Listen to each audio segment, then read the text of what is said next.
G'day YouTube, it's Brett here from Overtime Gaming with you once again, and welcome to the second wrestling video today, guys. We're going to have a free video day today. We've got the previous one, which was the review of New Breed Wrestling, and this one, which is a tale of the tapes and a match review from New Breed Wrestling. And then our final video of the day will be the Newcastle United Connected Career Mode Guide. But this one, of course, is something slightly different than what I usually do. We all know I've done a few wrestling reviews and wrestling predictions and stuff. But as I was saying in my last wrestling video, guys, I've really got into this new British independent wrestling, which is New Breed Wrestling Association. It's based in the town where I'm from, Banbury, and it's had a load of stars there the last few sessions. They've had Kid Cash there. This week they had Doug Williams and Davey Boy Smith Jr. They've also looked like they've booked Sabu and Kid Cash again. They've also had up-and-coming independent talents like Ligero and Noam Dar. So they've got heaps of potential at the moment. And I thought I'd just do something a bit different. I'm going to do a tale of the tapes. So that's my review of the match that has happened at the last show. Reviewing each wrestler involved. And I'm going to do this probably for one match each show, maybe two matches each show.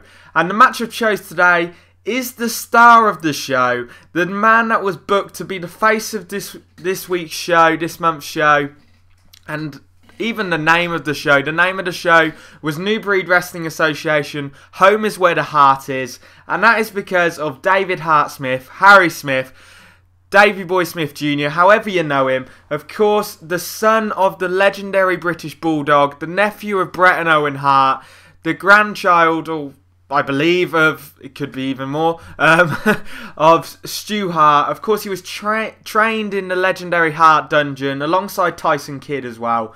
Been in WWE. Been tag team champions in the Hart Dynasty. He's been tag team champions over in New Japan Wrestling as well. Massive on the independent circuit. And just a great wrestler. And you can definitely see shades of the Hart family in him. He went up against an up-and-coming British indie star called Andy Wilde. He's wrestled a lot for New Breed Wrestling Association and a lot for other independent wrestling companies. He's fought people like T-Bone, but arguably this was the biggest match of his career, going up against Davey Hart Smith, which wasn't the main event, but it was the match before the main event, so it's still huge, and definitely a great fight. Now, I'll give you a bit of backstory. David Hart Smith was obviously booked as the face of the program. He was on all the posters. That is the reason why a lot of the fans came. And the show started out with the management, who are the main faction in NBWA. They're a heel faction. They had one of their tag teams in action, which was the Heavy Metal Rockers. Went up again a small wrestler called Sai in a handicap match. They were all over him in the match. They completely destroyed him. And two superhero Mexican wrestlers came out to interrupt the match, allowing Sai to get the victory. A massive brawl broke out. The management destroyed Sai, and as that was going on, David Hart Smith's music hit, which of course is the legendary Bret Hart's music.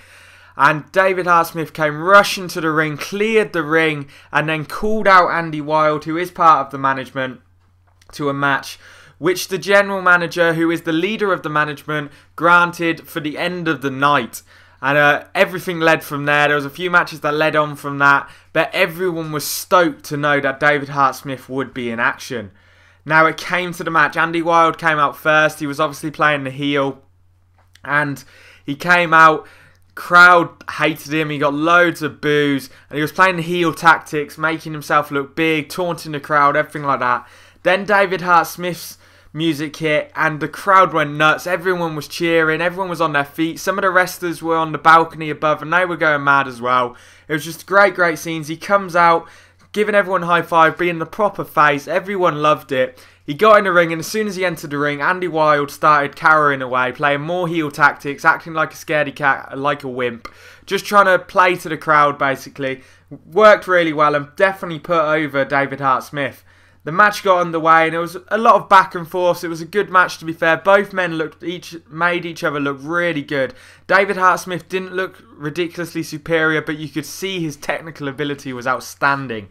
But Andy Wilde definitely held his own and put up one hell of a fight. It ended with David Hart Smith winning with a running power slam, I believe, and got the 1-2-3. David Hart Smith had promised to make Andy Wilde tap out with a sharpshooter, but unfortunately he got the sharpshooter locked in, but Andy Wilde was able to grab the ropes beforehand, so he wasn't able to make him tap with that. I believe David Hart Smith did pick up a bit of an injury on his quad, but they still put on one hell of a show. Both played to the crowd really well. The fans in the stands and everything were reacting to the face of David Hart Smith. They were reacting positively towards him and were definitely putting him over. And then Andy Wilde, they were responding to him with a lot of boos and shouting remarks, and some of them rude, I must admit, but it all adds to the entertainment. It was great independent wrestling atmosphere there, and it was just a perfect match. Couldn't really ask for much more. Many people probably would have liked David Hart Smith to go up against Doug Williams, who was also on the card, but both put on outstanding separate matches. And it definitely added to the strength of the card having them in separate matches. So I think it was a brilliant decision by management not to have them go up against each other and split them up. It was just a fantastic card. And this fight definitely lived up to expectations. And everyone will be looking forward to hopefully seeing David Hart Smith in New Breed Wrestling once again in the near future. Now, as we look at the two wrestlers on card, you can see David Hart Smith has a big height advantage. He was 6'5", he was billed at, but I believe he was probably taller than that. I mean, I'm 6'1", and he towered me. He just dwarfed me. He was absolutely massive, and he was just huge. Compared to Andy Wilde's 6 foot, he made him look tiny as well, but Andy Wilde still managed to carry his weight and put up one hell of a fight. You then look at the weight, and once again, David Hart Smith has a 40-pound advantage over Andy Wilde, and he definitely made that show with a lot more power moves than Andy Wilde. Andy Wilde played to the crowd a lot more and did the dirty tactics as well. You also look at the age there. Once again, David Hart Smith had the advantage. He's got 3 more years on Andy Wilde, which of course doesn't always mean much, but you know, in most professional wrestling especially, it adds to the experience. And of course, David Hart Smith has a hell of a lot more experience. He's grown up around wrestling because of his father and his family. He was also trained in the legendary Hart Dungeon. Him and Tyson Kidd were the last graduates out of the Hart Dungeon before it was knocked down. So he's got heaps and heaps of potential, heaps of talent. I think it was a bad move to let him go from WWE. Building the Hart Dynasty with Natalya Neidhart and Tyson Kidd would have been a fantastic move. But David Hart Smith had definitely built a massive career for himself, and you couldn't ask for anything more from him.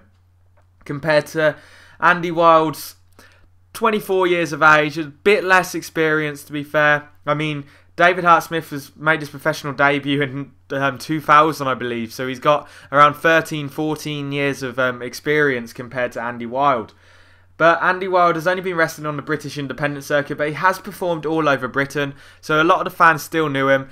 Really good talent and definitely a lot of potential there. If he keeps performing the way he has, performing against people like David Hart Smith, really going to make a name for himself. You can see David Hart Smith's from Canada, of course. He had one hell of an accent.